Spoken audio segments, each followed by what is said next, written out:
The scent of rain-soaked asphalt bled through the closed window of my study, a damp, metallic promise of the storm to come. I sat in my favorite worn leather armchair, the one that had molded itself to the contours of my body over 20 years, its creaks and sighs as familiar as my own breathing.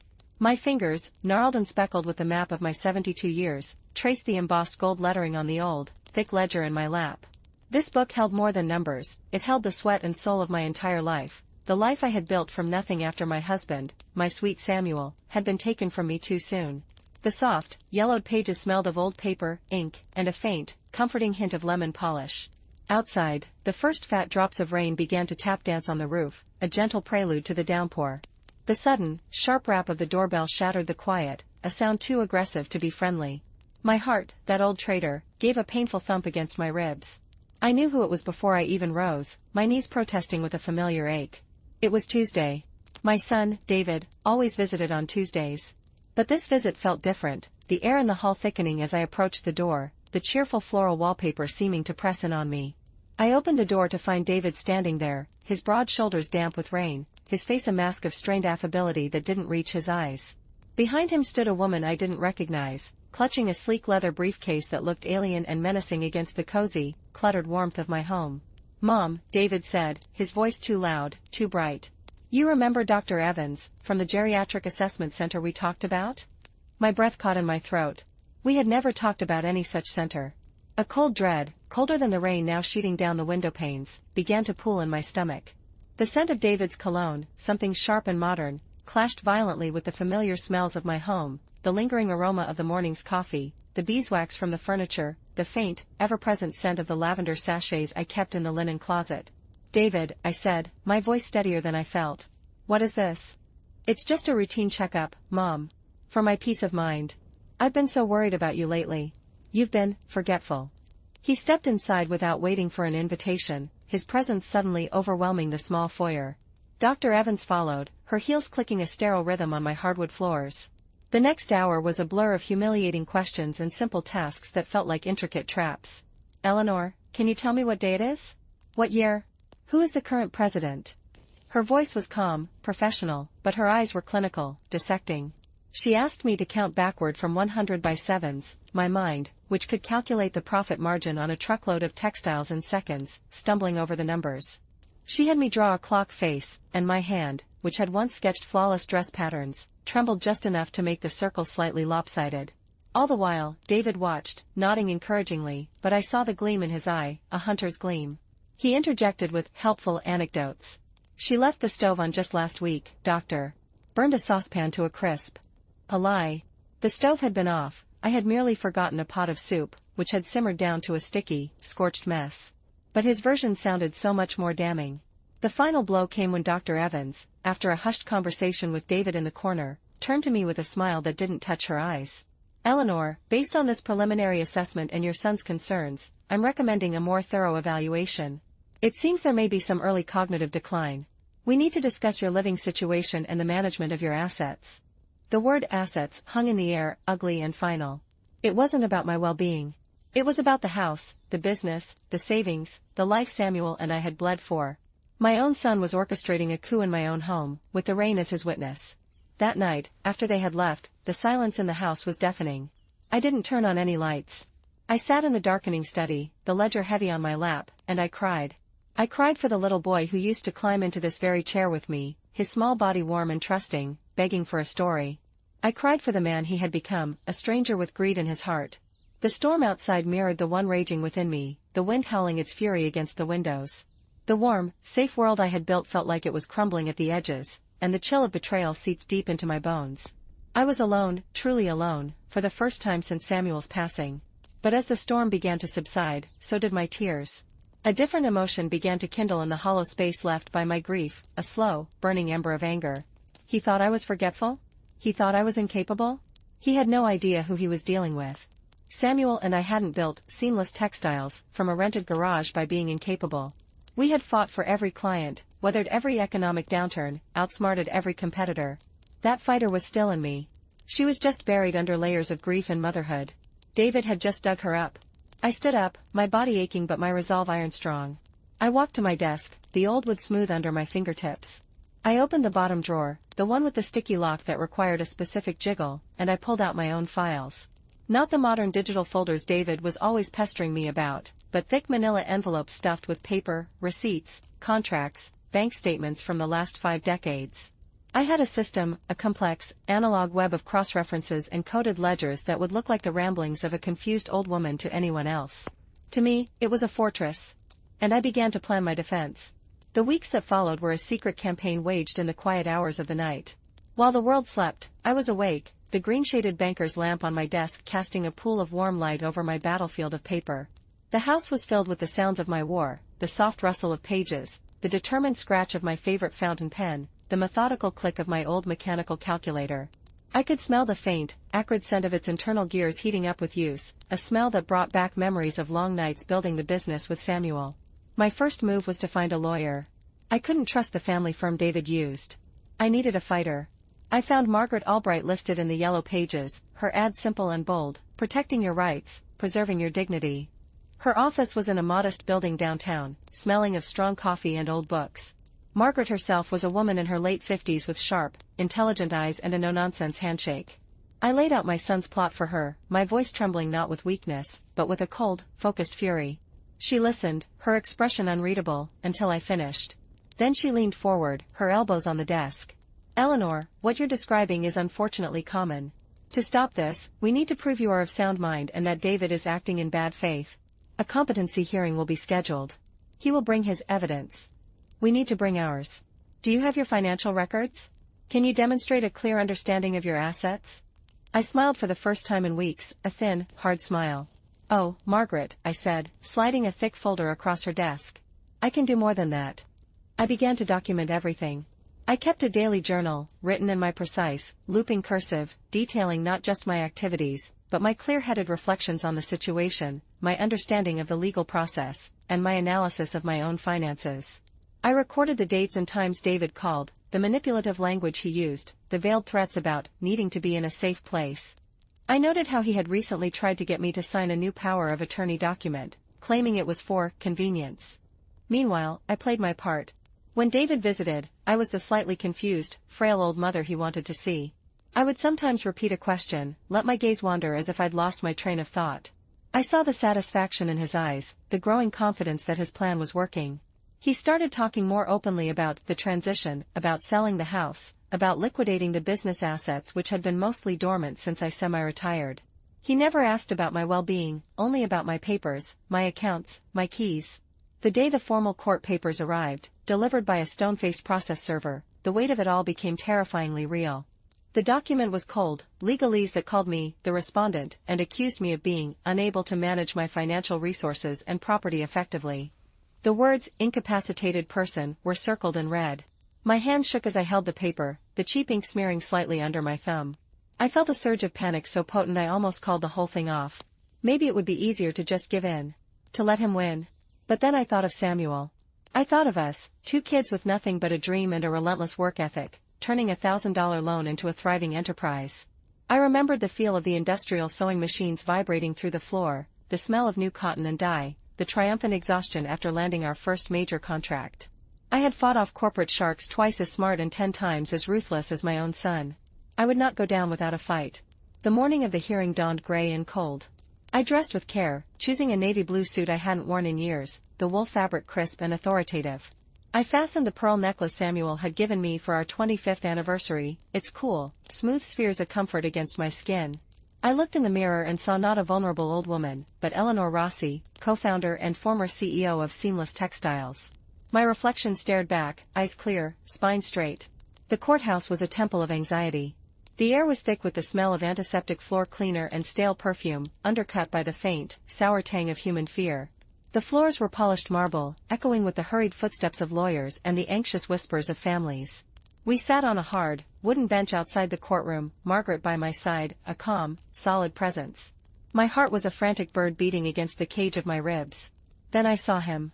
David arrived with his lawyer, a slick, young man in an expensive suit that smelled of arrogance and too much hair product. David looked confident, almost smug. He gave me a pitying smile. "It's going to be okay, Mom," he said, his voice dripping with a condescension that made my blood boil. "We'll get you all sorted out. You'll be comfortable."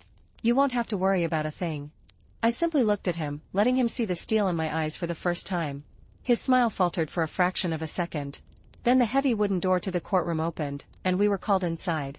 The courtroom was smaller than I had imagined, and more intimidating. The air was still and cold, smelling of dust and old wood. The judge, a woman with a stern face and intelligent eyes behind wire-rimmed glasses, sat high above us, her black robe seeming to absorb the dim light. The bailiff's voice echoed as he swore us in, the words, "the whole truth," ringing in my ears. I clutched the handle of my bag, which contained my arsenal of documents, my fingers seeking comfort from the worn leather. David's lawyer, Mr. Sterling, went first. He painted a picture of a sweet, but tragically declining elderly woman. He called David to the stand. My son, under oath, spun his web of half-truths and outright lies with practiced ease. He spoke of my confusion, my forgetfulness. He described the burned pot as evidence of a dangerous cognitive lapse. He mentioned missed bill payments, which was true. I had intentionally forgotten a few minor ones after his initial visit, following Margaret's strategy to make his case seem stronger. He talked about my hoarding of old business papers, my paranoia about banks. "Your Honor," David said, his voice cracking with what sounded like genuine emotion, "I love my mother. This is the hardest thing I've ever had to do. But she's just not the woman she used to be. She's vulnerable. She could be taken advantage of. I just want to protect her and the legacy my father built."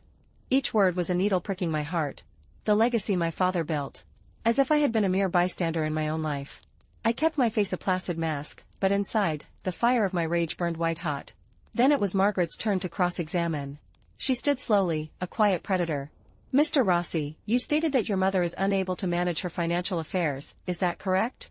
"Yes," David said, nodding earnestly. "Could you tell the court the value of your mother's investment portfolio?" David blinked. "Well, it's complex. I don't have the exact figure at hand. An estimate will do." "I'd rather not speculate," he said, shifting in his seat. "Very well. Could you list her 3 largest holdings?" A bead of sweat traced a path down David's temple. He looked at his lawyer, who shrugged slightly. I believe one is a mutual fund. I'd have to check the statements." Margaret let the silence hang in the air for a moment, a heavy, accusing thing. "So, you are petitioning the court to declare your mother incapable of managing assets whose nature and value you yourself are not fully aware of?" "It's not about the specifics, it's about her ability to," David began, but Margaret cut him off. Moving on. "You mentioned the legacy your father built. Are you aware that the corporate charter for Seamless Textiles lists both Samuel and Eleanor Rossi as founding partners and equal shareholders?" "Well, yes, but my father was the driving force. Are you aware that your mother personally negotiated the contract with the Department of Defense that accounted for 60% of the company's revenue for 5 consecutive years in the 1990s? David was silent, his face pale. "No further questions," Margaret said, her voice cool. Then she called her witnesses. First, my longtime accountant, Mr. Henderson, a man who had known me for 40 years. He testified to my sharp mind, my meticulous record-keeping, my clear understanding of complex tax law. He brought charts showing the steady, intelligent growth of my investments over the past decade, all under my sole management. Next, my doctor, Dr. Sharma. He stated that while I had some minor age-related memory lapses, entirely normal for a woman of my years, I showed no signs of dementia or Alzheimer's. He presented the results of a full cognitive assessment I had undergone voluntarily the week before, which placed me in the high-functioning range for my age group. With each witness, I saw David's confidence crumble. He looked at me, and for the first time, I saw not condescension, but a dawning, horrified respect. He was realizing that the confused old woman he had been manipulating was a fiction, a character I had allowed him to see. Finally, Margaret said, "Your Honor, I would like to call my final witness. The respondent, Eleanor Rossi." I stood and walked to the witness stand, my knees feeling strangely steady. The wood of the chair was hard and cool. I placed my hand on the Bible and swore to tell the truth, my voice clear and strong in the quiet room. Margaret began with gentle questions, allowing me to tell my story, mine and Samuel's. I spoke of building the business, of the struggles and the triumphs. I described my current financial system, my ledger, my files. I explained, in detail, the performance of my investment portfolio, naming my top 5 holdings and their recent yields without hesitation. Then Margaret approached me with a document. "Mrs. Rossi, I show you what has been marked as Petitioner's Exhibit B. Can you identify this document?" I took it. It was the power of attorney form David had tried to get me to sign. "Yes," I said. "This is the document my son brought to me on the afternoon of October 12th. He told me it was just a formality to help him pay my bills if I was sick. And did you sign it? No, I did not. Why not? I looked directly at David, my gaze unwavering. Because I read it. It was a durable power of attorney, which would have given him immediate and total control over all my assets, effectively rendering me a pauper in my own home. The language was clear. I may be old, but I am not illiterate, and I am most certainly not a fool. A ripple went through the courtroom. David looked down at his hands, his face a blotchy red. Margaret then handed me my ledger. Mrs. Rossi, could you please explain this to the court? I opened the familiar book. This is my master ledger. It cross-references all my bank accounts, investments, and physical assets. The entries are in my own numerical code.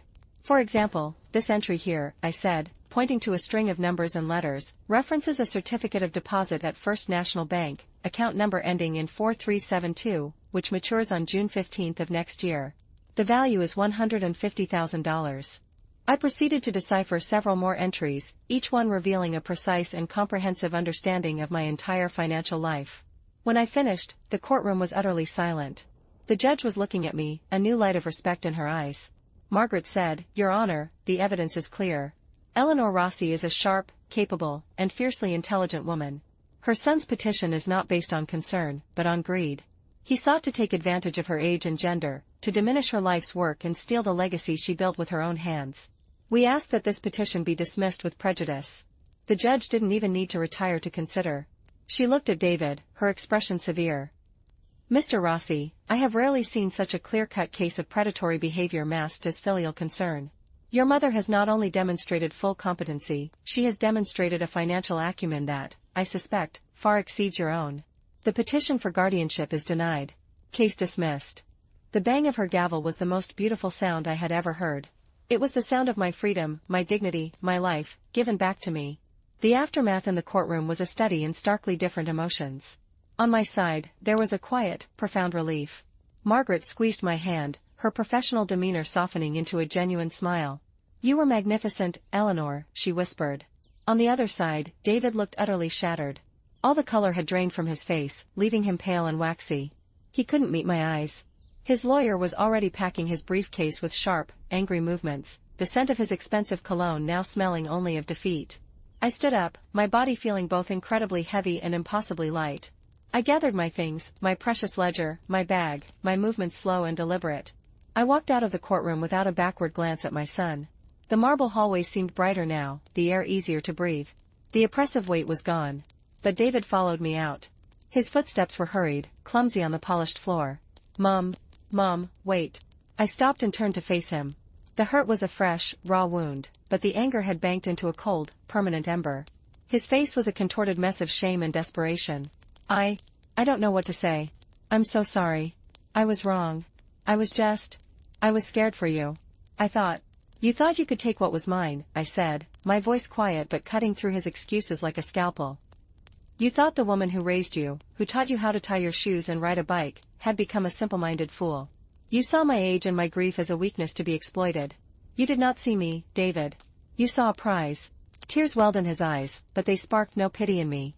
They were tears of self-pity, of a plan gone awry, not of true remorse. What are you going to do now? He asked, his voice small. That is no longer your concern, I said. My life, my home, my money, they are mine. You have forfeited any right to be a part of them. Are you going to cut me out of the will? The question was out before he could stop it, confirming every terrible thing I knew about his motives. I looked at him for a long moment, this stranger who shared my DNA. I saw the little boy he had been, and I mourned for him. But the man standing before me was someone I no longer recognized. That, I said, turning to walk away, is for me to know, and for you to spend the rest of your life wondering about. I left him standing there in the cold, echoing hall. Margaret walked with me to the courthouse steps. The gray sky had begun to break, and a single, brilliant shaft of sunlight broke through the clouds, warming my face. It felt like a benediction. Would you like me to drive you home, Eleanor? Margaret asked. No, thank you, dear, I said, taking a deep breath of the fresh, rain-washed air. I think I'd like to walk for a while. And I did. I walked through the familiar streets of my town, seeing everything with new eyes. The world seemed more vivid, the colors brighter.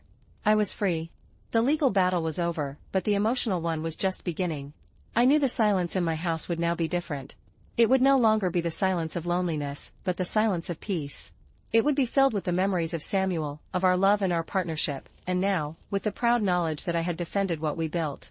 When I finally arrived home, I unlocked the door and stepped inside. The familiar smells welcomed me: lavender, beeswax, old books. It was all still here. It was still mine. I went straight to my study and sat in my worn leather armchair. I didn't open the ledger. I didn't look at any papers. I simply sat, listening to the quiet hum of the refrigerator, the tick of the grandfather clock in the hall, the distant sound of a bird singing outside. A profound sense of calm settled over me. The fight had taken everything I had, but it had also given me back myself. I was Eleanor Rossi. I was a widow, a mother, a businesswoman, a fighter. I was capable. I had proven it to the court, to my son, and most importantly, to myself. The phone rang later that evening. I let the machine pick up. It was David's voice, strained and pleading. "Mom, please. We need to talk. I'm your son." I listened to the message, my heart a steady, calm drum in my chest. Then I reached over, unplugged the phone from the wall, and placed it gently in a drawer. Some bridges, once burned, cannot and should not be rebuilt. The silence that remained was not empty. It was full. It was mine.